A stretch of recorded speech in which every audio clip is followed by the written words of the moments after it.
میرے عزیز دوستو، کفر سے لے کر بدعات تک، کفر سے لے کر بدعات تک اور معروفات سے لے کر منکرات تک، جب کوئی کسی بھی زمانے میں لوگ کسی غلط طریقے کے عادی ہو جاتے ہیں، غلط چیز کے عادی ہو جاتے ہیں، یہاں تک کہ وہ کسی بدعت کام کو سنت سمجھ کر یا عقیدت سے اس کو کرتے ہوں، تو اس سے روکنے والے کو ہر زمانے میں پاگل کہا جاتا ہے۔ یہ انبیاء کی سنت ہے۔ হে আমার প্রিয় বন্ধুরা, কুফর থেকে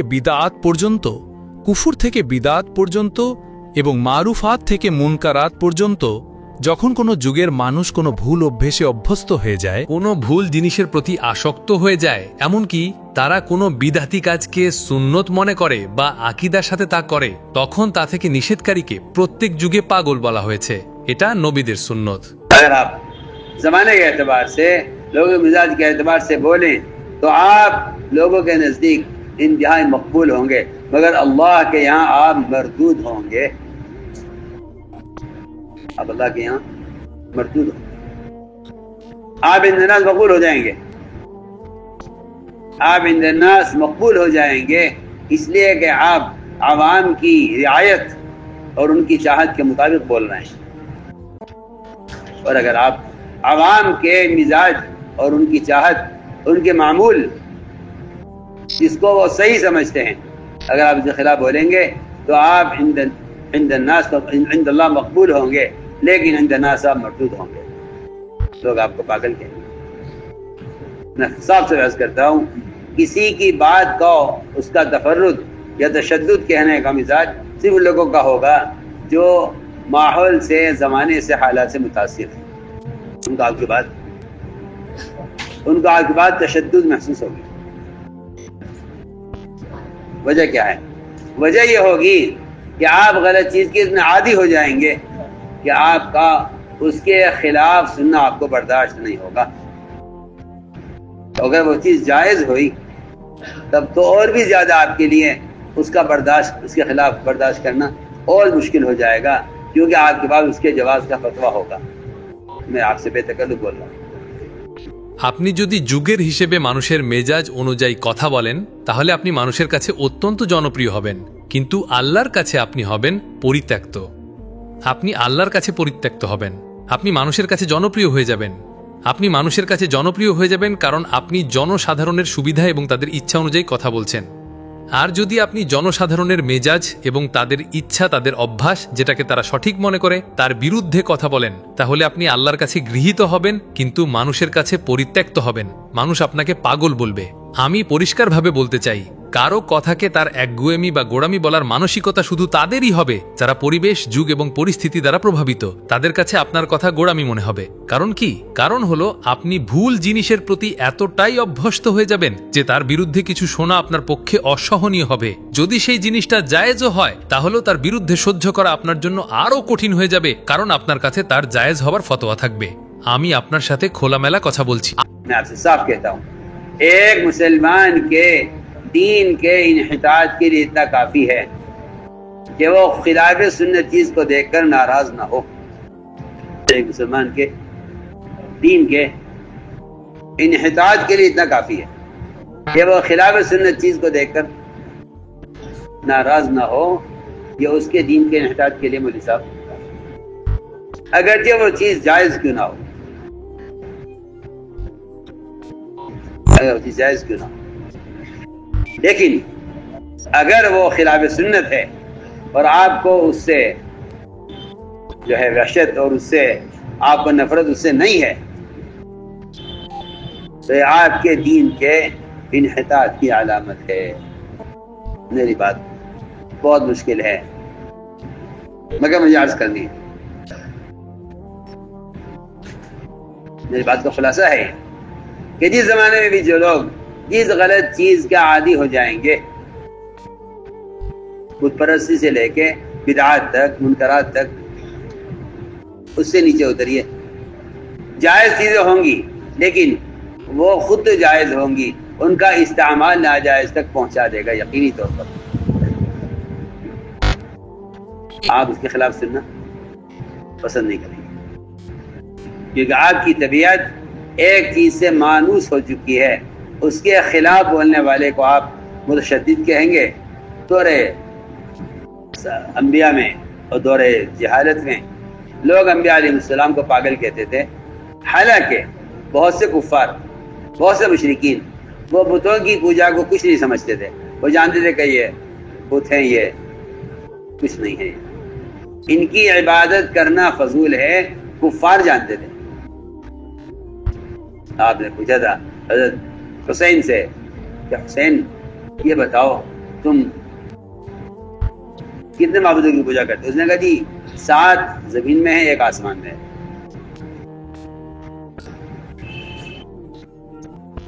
7 زمین میں ہے، 1 آسمان میں ہے۔ 7 زمین میں 1 آسمان میں ہے۔ فرمایا کہ کوئی نقصان، کوئی تکلیف، کوئی پریشانی آ جائے تو کون دور کرتا ہے؟ کہ وہ کرتا ہے جو آسمان میں ہے، اکیلا ہے۔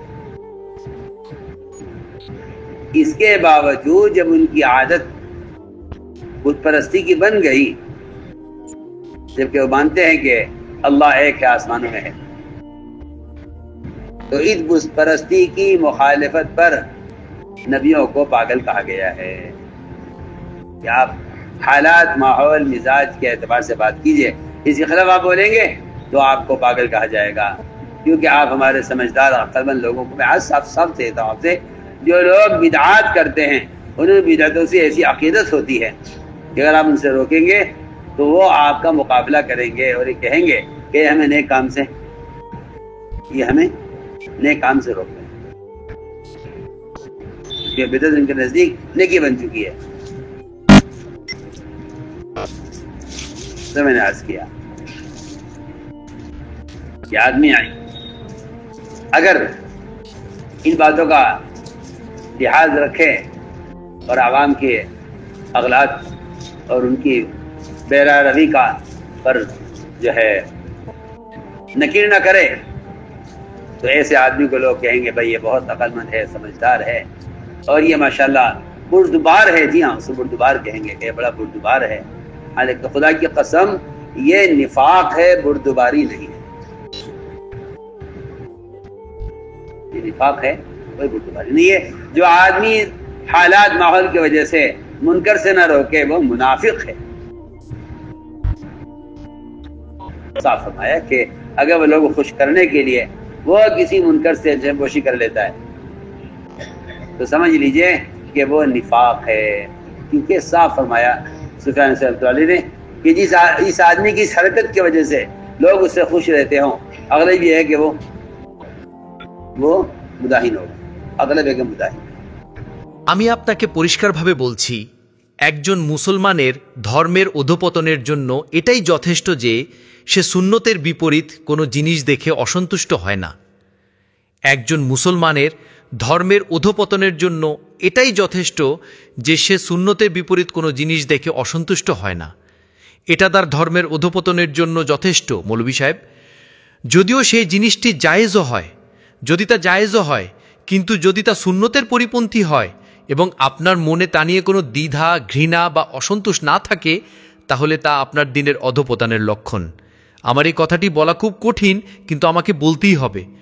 আমার কথার সারসংক্ষেপ হলো, যে যুগেই মানুষ যে ভুল জিনিসের প্রতি অভ্যস্ত হয়ে যাবে, মূর্তি পূজা থেকে শুরু করে বিদাত এবং অন্যায় কাজ পর্যন্ত, এর থেকেও নিচে নামুন। জায়েজ জিনিসও থাকবে, কিন্তু সেগুলোর ব্যবহার এমনভাবে হবে যা নিশ্চিতভাবে নাজায়েজ পর্যন্ত পৌঁছে দেবে। আপনি এর বিরুদ্ধে শুনতে পছন্দ করবেন না, কারণ আপনার স্বভাব একটি জিনিসের সাথে অভ্যস্ত হয়ে গেছে। এর বিরুদ্ধে কথা বলা ব্যক্তিকে আপনি গোঁড়া বলবেন। যেমন নবী রাসূলদের যুগে, জাহিল্লাতের যুগে মানুষ নবীদের আলাইহিসসালামকে পাগল বলতো, যদিও অনেক কাফের, অনেক মুশরিক তারা মূর্তি পূজাকে কিছুই মনে করত না। তারা জানতো যে এগুলো মূর্তি, এগুলোর কোনো ক্ষমতা নেই, এদের ইবাদত করা বৃথা, এটা কাফেররাও জানতো। তিনি হুসাইন রাদিয়াল্লাহুকে জিজ্ঞাসা করেছিলেন, হুসাইন বলো তো তোমরা কতজন দেবতার পুজো করো? তিনি বললেন 7 জন পৃথিবীতে এবং 1 জন আকাশে। 7 জন পৃথিবীতে, 1 জন আকাশে। 7 জন পৃথিবীতে, 1 জন আকাশে। তিনি বললেন যদি কোনো ক্ষতি, কোনো কষ্ট, কোনো সমস্যা আসে তাহলে কে দূর করে? তিনি বললেন যিনি আকাশে একা আছেন তিনিই। তা সত্ত্বেও যখন তাদের অভ্যাস মূর্তি পূজায় পরিণত হলো, যদিও তারা বিশ্বাস করত যে আল্লাহ এক এবং তিনি আকাশে আছেন, তখনই মূর্তি পূজার বিরোধিতার কারণে নবীদেরকে পাগল বলা হয়েছে। আপনি পরিস্থিতি, পরিবেশ এবং মেজাজ অনুযায়ী কথা বলুন। এর বিরুদ্ধে কথা বললে আপনাকে পাগল বলা হবে, কারণ আপনি আমাদের বুদ্ধিমান জ্ঞানী লোকদেরকে, আমি আপনাকে স্পষ্টভাবে বলছি, যারা বিদাত করে তাদের বিদাতের প্রতি এমন বিশ্বাস থাকে যে আপনি যদি তাদের নিষেধ করেন তাহলে তারা আপনার বিরোধিতা করবে এবং বলবে যে এরা আমাদের ভালো কাজ থেকে বিরত রাখছে। এরা আমাদের ভালো কাজ থেকে বিরত রাখছে, কারণ বিদাত তাদের কাছে পূর্ণ হয়ে গেছে। তাই আমি বলেছিলাম, যদি মানুষ এই বিষয়গুলো খেয়াল রাখে এবং জনসাধারণের ভুল এবং তাদের বিপদগামিতার উপর আপত্তি না করে, তাহলে এমন লোককে মানুষ বলবে যে ইনি খুব জ্ঞানী, বুদ্ধিমান এবং ইনি মাশাআল্লাহ খুব ধৈর্যশীল। হ্যাঁ, তাকে ধৈর্যশীল বলা হবে যে সে খুব ধৈর্যশীল। আল্লাহর কসম, এটা মুনাফিকি ধৈর্য নয়, এটা মুনাফিকি কোনো ধৈর্য নয়। যে ব্যক্তি পরিস্থিতি ও পরিবেশের কারণে অন্যায় থেকে বিরত রাখে না, সে মুনাফিক। স্পষ্টত বলা আছে যে যদি সে মানুষকে খুশি করার জন্য কোনো অন্যায় দেখেও চুপ থাকে, তাহলে বুঝে নিন যে সেটা মুনাফিকি। কারণ সুফিয়ান সাউরি রাহমাহুল্লাহ স্পষ্টভাবে বলেছেন যে যে ব্যক্তির এই আচরণের কারণে মানুষ তার প্রতি খুশি থাকে, তার বেশিরভাগই প্রতারক হবে, বেশিরভাগই প্রতারক। আমি এই ভেবে অবাক হই যে যে অন্যায় মুসলমানদের মধ্যে সাধারণ হয়ে যায়, যার প্রতি মানুষ বেশি অভ্যস্ত হয়ে যায়, মানুষ চেষ্টা করে যে কোনোভাবে এই অন্যায়টি অন্যায়ের তালিকা থেকে বেরিয়ে যাক। কি করছেন দাঁড়িয়ে? কে নি? আমি বলছিলাম যে এটা বোঝার বিষয় যে অন্যায় কাজের প্রতি মানুষ অভ্যস্ত হয়ে যায়, সেই অন্যায়কে অন্যায়ের তালিকা থেকে বাদ দেওয়ার জন্য মানুষ যুক্তি খুঁজে বেড়ায়। এমনকি তারা এই চিন্তায় পড়ে যায় যে এই অন্যায়টি হয়তো একটু বিতর্কিত, এই বিষয়ে একটু অপেক্ষা করা উচিত, এই বিষয়ে বেশি কথা বলা উচিত নয়। আমি আপনাদের বলছি, যে যুগে যে পাপের, যে বিদাতের মানুষ অভ্যস্ত হয়ে যাবে, তার বিরুদ্ধে কথা মানুষ সহ্য করবে না। আমি বলতে চাই, যে যুগে মানুষ মূর্তি পূজারী ছিল, যখন তারা মূর্তির বিরুদ্ধে শুনল, তারা মূর্তির বিরুদ্ধে কথা শুনল, তখন তারা নবীদেরকে পাগল বলল, উন্মাদ বলল এবং এমন কথাও বলল যে এর মস্তিষ্কে কোনো সমস্যা আছে, বা এর উপর কোনো জিনের প্রভাব আছে, বা একে কোনো অশুভ শক্তি ধরেছে, যার কারণে সে এমন নির্বোধের মতো কথা বলছে। আপনারা সাল্লাল্লাহু আলাইহি ওয়াসাল্লাম এমন এক পরিবেশে দাওয়াত দিচ্ছিলেন যেখানে মূর্তি পূজা সাধারণ ছিল এবং মানুষ এতেই অভ্যস্ত ছিল। রাসূলুল্লাহ সাল্লাল্লাহু আলাইহি ওয়াসাল্লামের দিমাদেওকে দাওয়াত দেওয়া এবং দিমাদ কর্তৃক রাসূলুল্লাহ সাল্লাল্লাহু আলাইহি ওয়াসাল্লামের চিকিৎসার চেষ্টা করা। মুহাম্মদ ইবনে সিরিন বলেন, দিমাদ যখন মক্কা মুকাররমায় ওমরা করার উদ্দেশ্যে এসেছিলেন, জাহেলিয়াতের যুগেও কাফেররা ওমরা করত এবং আমি ওমরা করার উদ্দেশ্যে এসেছিলাম। আমি একটি মজলিসে বসেছিলাম যেখানে Abu Jahl, Utba ibn Rabia, Umayya ibn Khalaf, Abu Jahl এরা সবাই ছিল। আবু জাহাল বলল, এই যে ব্যক্তি মুহাম্মদ সাল্লাল্লাহু আলাইহি ওয়াসাল্লাম, ইনি আমাদের জামায়াতে ফাটল ধরিয়ে দিয়েছেন এবং আমাদের জ্ঞানী লোকদেরকে ইনি বোকা বলেন এবং আমাদের পূর্বপুরুষদেরকে ইনি পথভ্রষ্ট বলেন এবং ইনি আমাদের দেবতাদের দোষ ধরেন। উমাইয়া বলল, নাউজুবিল্লাহ, এই লোকটি পাগল, এতে কোনো সন্দেহ নেই। দিমাদ বললেন, আমার মনে এই কথাটি বসে গেল, উমাইয়ার কথা আমার মনে বসে গেল যে এই লোকটির উপর পাগলামি আছে। আমি বললাম যে আমি তো চিকিৎসা জানি, পাগলামিরও চিকিৎসা জানি, জাদুরও চিকিৎসা জানি, আর যদি কারো উপর কোনো অশুভ প্রভাব থাকে তারও চিকিৎসা জানি।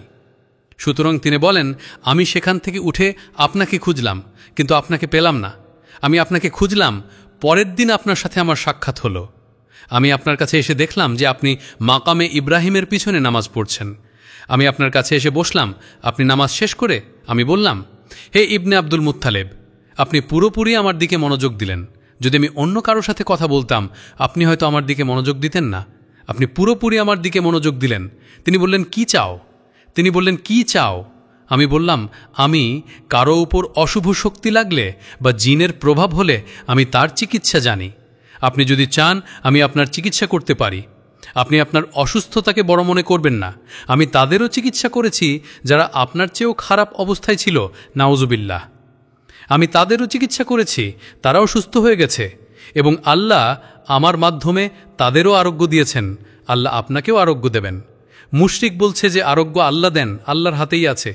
সে বলল, আমি আপনার কওমকে শুনেছি যে তারা আপনার সম্পর্কে এমন কিছু কথা বলছে যা খারাপ, এবং তারা তাদের বড়দেরকে এবং তাদের জ্ঞানী লোকদেরকে বোকা বলেন এবং তাদের জামায়াতে বিভেদ সৃষ্টি করেছেন, এবং আপনি তাদের পূর্বপুরুষদেরকে পথভ্রষ্ট বলেন এবং আপনি তাদের উপাস্যদের দোষারোপ করেন। দিমাদ বললেন, আমি তো ভেবে নিয়েছি যে এই কাজ নাউজুবিল্লাহ ওহী করতে পারে যার উপর জিনের কোনো প্রভাব থাকে। রাসূল সব কথা শুনে বললেন, আলহামদুলিল্লাহ, নাহমাদুহু ওয়া নাস্তাঈনুহু। সমস্ত প্রশংসা সেই আল্লাহর জন্য, আমরা তারই প্রশংসা করি এবং তারই কাছে সাহায্য চাই, তারই ওপর ঈমান আনি এবং তারই ওপর ভরসা করি।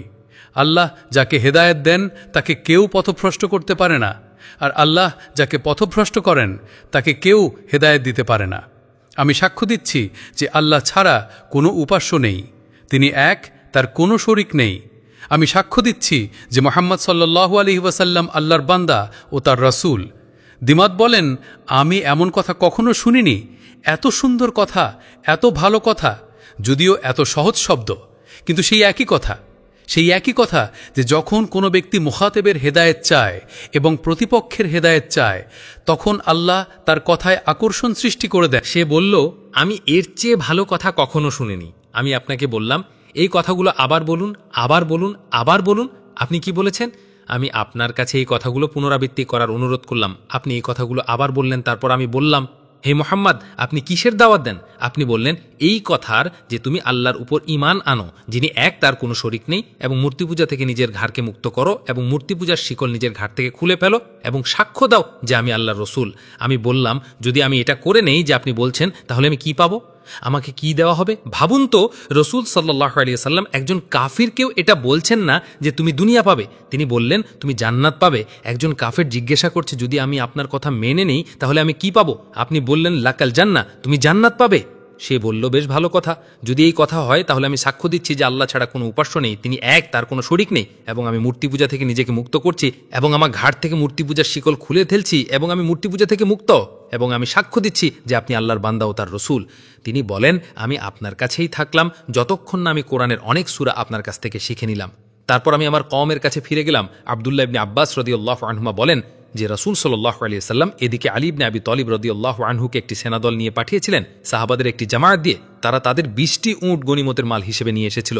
হযরত আলী রাদিয়াল্লাহু আনহুকে জানানো হলো যে এই উটগুলো দিমাদের গোত্রের। হযরত আলী রাদিয়াল্লাহু আনহু বললেন, এদের উটগুলো ফিরিয়ে দেওয়া হোক, কারণ এগুলো দিমাদের গোত্রের উট এবং দিমাদ ঈমান এনেছেন, সুতরাং তাদের উটগুলো তাদের ফিরিয়ে দেওয়া হলো। আল্লাহুম্মা সাল্লি আলা সাইয়্যিদিনা ওয়া মাওলানা মুহাম্মদ ওয়া আলা আলি সাইয়্যিদিনা ওয়া মাওলানা মুহাম্মদ কামা সাল্লাইতা আলা ইব্রাহিম ওয়া আলা আলি ইব্রাহিম ইন্নাকা হামিদুম মাজিদ। রব্বানা যালামনা আনফুসানা ওয়া ইল্লাম তাগফির লানা ওয়া তারহামনা লানাকুনান্না মিনাল খাসিরিন। اللهم إنا نستغفرك ونتوب إليك اللهم إنا نستغفرك ونتوب إليك اللهم إنا نستغفرك ونتوب إليك ربنا آتنا في الدنيا حسنة وفي الآخرة حسنة وقنا عذاب النار سبحان ربك رب العزة عما يصفون وسلام على المرسلين والحمد لله رب العالمين। বসে পড়ুন, বসে শুনুন, এটা ভুল কথা। মজলিস শেষ হওয়ার আগে উঠা উচিত নয়। যারা দাঁড়িয়ে গেছেন সবাই বসে পড়ুন। সমস্ত হযরত কিছু জরুরি কথা শুনুন, তারপর উঠবেন। নিজের ঈমান এবং আসবাবপত্রের নিজেরাই হেফাজত করুন। ঈমানের হেফাজতের জন্য পুরো উম্মতের মধ্যে ঘুরে ফিরে কামেল ঈমানের দাওয়াত দেওয়া হোক এবং প্রত্যেক কাজে সুন্নতের পাবন্দির সাথে এই দোয়া চাওয়া হোক যে, হে আল্লাহ, আমাদের খাতেমা ঈমানের উপর করুন। আপনার যা কিছু আসবাবপত্র আছে তার নিজেরাই দেখাশোনা করুন। মোটা কাপড় না বিছিয়ে ঘুমাবেন না। ফজরের আগে নিজের সমস্ত মামুলাত এবং জরুরি কাজ থেকে ফারেগ হয়ে যান। এখন কথা বলবেন না। সুন্নতের মোতাবেক আরাম করুন এবং ইবাদতও করুন। আল্লাহ তাআলা আমাদের সবাইকে তাহাজ্জুদের তৌফিক দান করুন। সুবহে সাদেক ইনশাআল্লাহ 4:41 হবে।